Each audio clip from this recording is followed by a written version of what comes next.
Salut, et si l'on parlait de Babylone?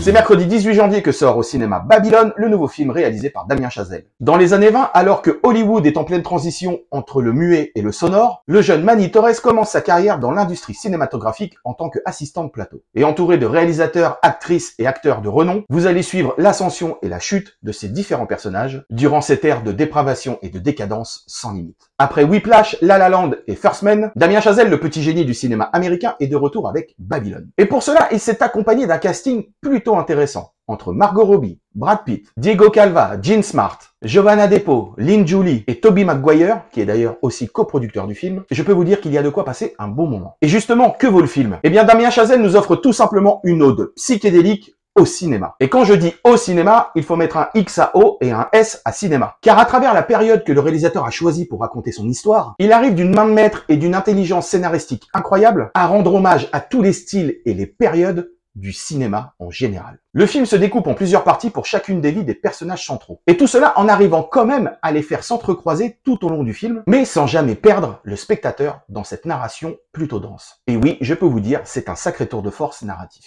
Visuellement, Chazelle et son directeur de la photo Linus Sandgren, qui le suit déjà depuis La La Land et First Man, nous offrent un spectacle qui est visuellement complètement dingue, psychédélique et barré. C'est étourdissant, parfois même malaisant, mais bordel, qu'est-ce que c'est beau! Côté casting, Margot Robbie nous offre une prestation de dingue, et d'ailleurs mention spéciale pour elle, dans la scène où son personnage joue pour la première fois au cinéma. Vous allez voir, elle nous offre une performance qui pourrait être largement étudiée dans les plus grandes écoles d'art dramatique. Et la révélation du film, c'est l'acteur mexicain Diego Calva, qui dès le début du film absorbe toute l'attention et la lumière de l'écran. Nous avons ensuite Giovanna Depo, qui confirme le grand acteur en devenir qu'il est. Après ses performances pour de grands réalisateurs comme Denzel Washington ou Darren Aronofsky, il offre ici une prestation tout en justesse et en jazz. Et enfin, quant à Brad Pitt, j'ai envie de dire comme d'hab, il est parfait dans son rôle. Enfin, la durée du film qui est de 3h09 et qui, je vous le promets, va passer à vitesse grand V. Car vous allez littéralement monter à bord d'une masterclass, que ce soit en termes de réalisation, de photographie ou d'acting. Donc vous l'avez compris, c'est un très grand oui pour Babylone de Damien Chazelle, un film fait par un passionné du cinéma et qui dit merci à cette industrie qui nous fait tant rêver depuis des années et qui, je peux vous le dire, n'est pas prête de s'arrêter. Donc foncez au cinéma dès le 18 janvier pour voir Babylone de Damien Chazelle et je vous promets que vous allez en ressortir encore plus amoureux du 7e art. Et moi, en attendant, je vous laisse avec quelques images du film et surtout, pensez à vous abonner. Salut!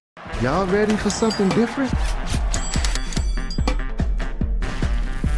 Who wants to see me fight a fucking snake? Fuck yeah!